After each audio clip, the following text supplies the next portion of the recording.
Guys, welcome back to my channel. It's me Ritika. അപ്പോൾ ഇന്നത്തെ video എന്ന് പറയുന്നത് എൻ്റെ മാത്സ് എക്സാമിൻ്റെ റിവ്യൂ ആണ്. അപ്പോൾ നിങ്ങൾക്ക് എക്സാം എങ്ങനെ ഉണ്ടെന്ന് താഴെ കമൻറ്റ് ചെയ്യാം. അപ്പോൾ ഞാനിപ്പോൾ എക്സാം എഴുതിയിട്ട് വീട്ടിലെത്തിയിട്ടേ ഉള്ളൂ.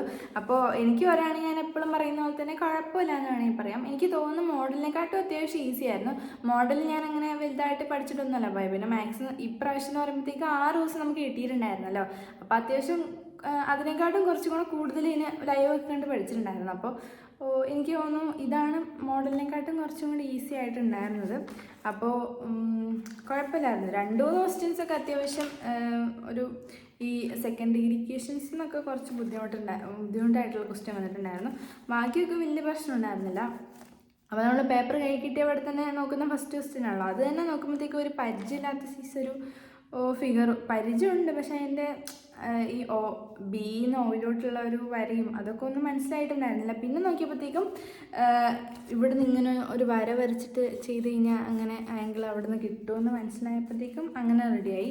അപ്പോൾ കുഴപ്പമില്ലായിരുന്നു. അതും സിമ്പിളായിട്ട് കിട്ടുമായിരുന്നു. അത് ആൻസർ ശരിയാണെന്ന് അറിയത്തില്ല. അപ്പോൾ അങ്ങനെ. അപ്പോൾ പിന്നെ വരുമ്പോഴത്തേക്കും എനിക്ക് ഫസ്റ്റത്തെ സെക്ഷനിൽ കുറച്ച് ബുദ്ധിമുട്ടായി തോന്നിയത് നാലാമത്തേൻ്റെ ആ ഒരു ഡയമീറ്റർ കണ്ടുപിടിക്കേണ്ടത്. അത് ചെറുതായിട്ട് ഞാൻ ഫസ്റ്റ് ചെയ്ത 2-3 പ്രാവശ്യം ചെയ്ത് നോക്കി. അതിനൊക്കെ വേറെ ആൻസറാണ് കിട്ടിയത്. അപ്പോൾ ഇതിലേതെങ്കിലും ഒരു ആൻസർ ശരിയായിരിക്കും. ഞാൻ ആൻസർ പേപ്പറിൻ്റെ അവിടെ ഇവിടെയൊക്കെ എഴുതി വെച്ചിട്ടുണ്ട്. അപ്പോൾ റെഡി ആവണമെങ്കിൽ മാർക്ക് കിട്ടും, അല്ലെങ്കിൽ പോയി. ബാക്കിയെന്ന് പറയുമ്പോഴത്തേക്കും പിന്നെ 5ാമത്തേലോട്ട് വരുമ്പോഴത്തേക്കാണ് എനിക്ക് ചെറിയൊരു ബുദ്ധിമുട്ടുണ്ടായിരുന്നത്. സെക്കൻഡ് ഡിഗ്രി ഇക്വേഷന് അതെനിക്ക് അങ്ങനെ മനസ്സിലായിട്ടില്ലായിരുന്നില്ല. 6 times of A natural number separate of ആ സംഭവം എനിക്ക് അങ്ങനെ മനസ്സിലായിട്ടുണ്ടായിരുന്നില്ല. എനിക്ക് തോന്നുന്നു ഭൂരിഭാഗം പേർക്കും ഫസ്റ്റ് വായിച്ചപ്പോഴത്തേക്കും മനസ്സിലായിട്ടുണ്ടാവില്ല. പിന്നെ അത് 2-3 പ്രാവശ്യം ഇങ്ങനെ വായിച്ചപ്പോഴത്തേക്കും ലാസ്റ്റ് ഒരു 5 മിനിറ്റിൽ ഞാൻ ടഫായിട്ടുള്ള ക്വസ്റ്റ്യൻസ് ഒക്കെ ഒന്ന് വായിച്ച് നോക്കിയപ്പോഴത്തേക്കും ഇത് കിട്ടി. പക്ഷേ ആൻസർ ശരിയാണെന്ന് അറിയില്ല.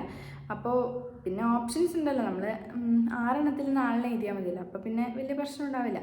അപ്പോൾ അങ്ങനെ അത് ബുദ്ധിമുട്ടുണ്ടായിരുന്നു. പിന്നെ ബുദ്ധിമുട്ടുണ്ടായിരുന്നതെന്ന് വെച്ചാൽ 12ാമത്തെയാണ്. അതും സെക്കൻഡ് ഡിഗ്രി ഇക്വേഷൻ എന്നല്ലേ, റെക്റ്റാങ്കിൾ വരച്ചിട്ട്. അതും എനിക്കത് വലുതായിട്ട് കിട്ടിയിട്ടുണ്ടായിരുന്നില്ല.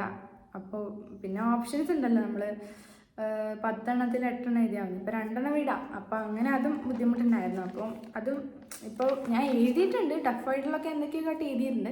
ഇപ്പോൾ റെഡി അല്ലെങ്കിലും എക്സ്ട്രാ ആയതുകൊണ്ട് വലിയ പ്രശ്നം ഉണ്ടാവില്ല തോന്നുന്നു. പിന്നെ ബാക്കിയുള്ളതൊക്കെ വലിയ പ്രശ്നം ഉണ്ടായിരുന്നില്ല. വരയ്ക്കുന്ന 3 കണ്ടു തോന്നുന്നേ. അപ്പം അതും വലിയ പ്രശ്നം ഉണ്ടായിരുന്നില്ല.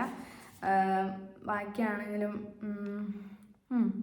വേറെ ആണെങ്കിലും കുഴപ്പമില്ലായിരുന്നു. പിന്നെ ബുദ്ധിമുട്ട് വന്നതെന്ന് പറയുമ്പോഴത്തേക്കും 28ാമത്തെ മറ്റേ ട്രിഗണോമെട്രി എന്നാണ്. അത് നമ്മൾ പഠിച്ച പോലത്തെക്കാട്ട് കുറച്ചും കൂടെ കോംപ്ലിക്കേറ്റഡ് ആയിട്ട് തോന്നും. അത് അപ്പുറേന്ന് കണ്ടുപിടിച്ചിട്ട് ഇപ്പുറം കണ്ടുപിടിക്കണം. അപ്പോൾ കുറേ പോയിൻ്റൊക്കെ വന്നിട്ട് എന്തൊക്കെയോ ആണ് ഞാൻ എഴുതി വെച്ചത്.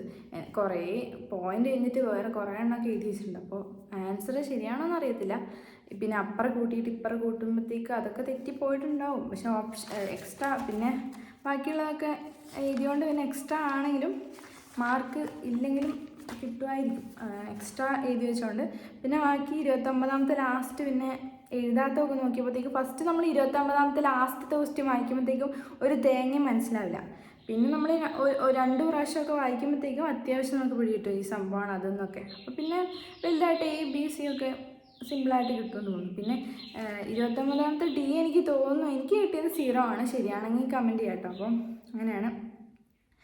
അപ്പോൾ അങ്ങനെയാണ് എനിക്ക് പറയാനായിട്ട്. എക്സാമിനെ കുറിച്ച് വലിയ പ്രശ്നം ഉണ്ടായിരുന്നില്ല.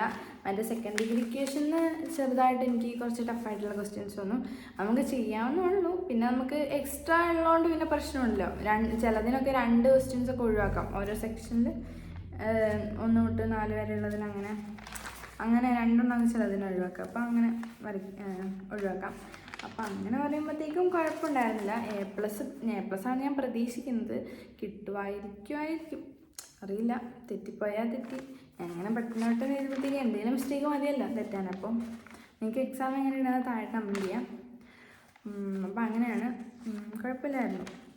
നമ്മൾ ലൈവൊക്കെ ഇപ്പോൾ വേറെ കുറേ ചാനലിൽ ഇങ്ങനെ ലൈവ്, അപ്പോൾ ഞാൻ സൈലത്തിൻ്റെയാണ് കാണാറുള്ളത്. അപ്പോൾ അത് നമുക്ക് 10 hours ലൈവ് ഉണ്ടായിരുന്നു. പിന്നെ ഇന്ന് മോർണിംഗ് ബൂസ്റ്റർ ഉണ്ടായിരുന്നു.